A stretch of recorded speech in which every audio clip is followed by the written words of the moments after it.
ओम नमः शिवाय. साधना प्रभामध्ये तुमचे खूप खूप स्वागत. देही सौभाग्यम आरोग्यम देही देवी परमम सुखम रूपम देही जयम देही यशो देही द्विशोजयी असे म्हणून आपण आपल्या देवीकडे म्हणजेच कुलदेवीकडे मागणे मागतो. तर कुलदेवी ही आपल्या आयुष्यात खूप महत्वाची असते, कारण आपल्या आईप्रमाणे ती आपले रक्षण करते. तर चैत्र शुद्ध पौर्णिमेला आपण कुलदेवीचा कुलाचार करतो. तर या दिवशी काय काय करावे ते आज आपण ऐकणार आहोत. 1 एप्रिल 2026 सकाळी 7:06 पौर्णिमा सुरू होणार आहे. ते 2 एप्रिल 2026 सकाळी 7:41 पर्यंत असणार आहे. तर आपल्याला आपल्या कुलदेवीचा कुलाचार हा 2 एप्रिल दिवशी करायचा आहे. तर 2 एप्रिल दिवशी आपल्याला आपल्या मंदिरात देवपूजा झाल्यानंतर कुलदेवीची पंचोपचार पूजा करावी.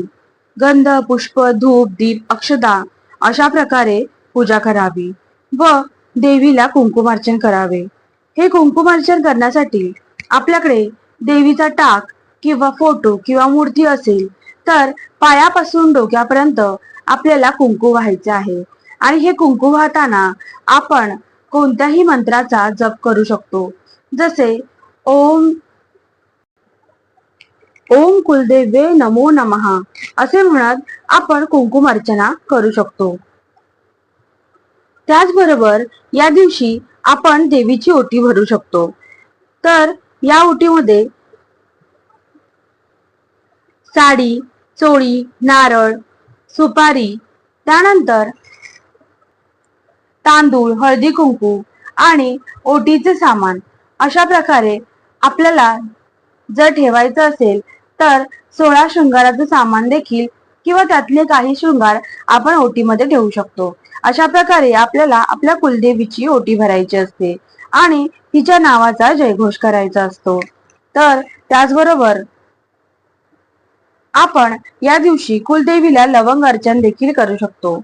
11 लवंगाच्या जोड्या घेऊन आपण ओम कुलदेवे नमो नमः असे म्हणून लवंग अर्पण करावी व ही लवंग नंतर आपण खाऊ शकतो.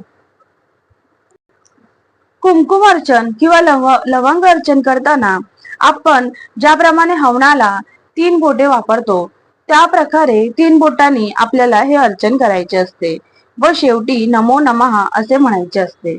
अशा प्रकारे आपण आपल्याला कुलदेवीची सेवा कुलाचार करायचा आहे व या दिवशी असा कुलाचार केल्याने आपल्या जीवनात काही नकारात्मकता असेल तर ती दूर होते.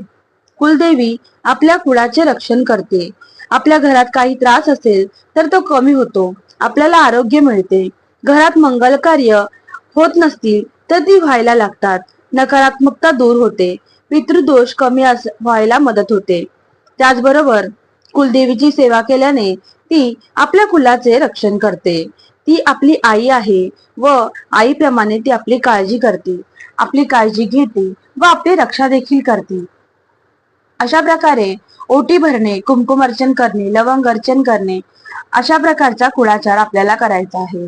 व 9 दिवसात जर आपल्याला कुठली साधना जमली नसेल तर या दिवशी साधना देखील करायची आहे.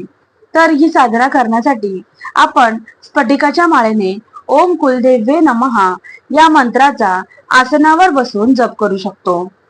त्याच प्रकारे आपण जेव्हा कोणताही जप किंवा कुठलीही सेवा करतो तेव्हा दिवा लावणं अत्यंत महत्वाचे आहे. तर प्रथम आपल्याला दिवा प्रज्वलित करून मगच कोणतीही साधना करायची आहे व साधना करताना आपल्याला जर पाणी सिद्ध करायचे असेल तर पाणी देखील आपण तिथे ठेवू शकतो. अशा प्रकारे आपण 99 मंत्राचा जप करू शकतो. ओम ऐं ह्रीं क्लीं चामुंडाय विचे या मंत्राचा आपल्याला वाटेल तितक्या वेळा, जमेल तितक्या वेळा जप करावा. त्यानंतर आपल्याला जमल्यास दुर्गा सप्तशतीचा पाठ करावा.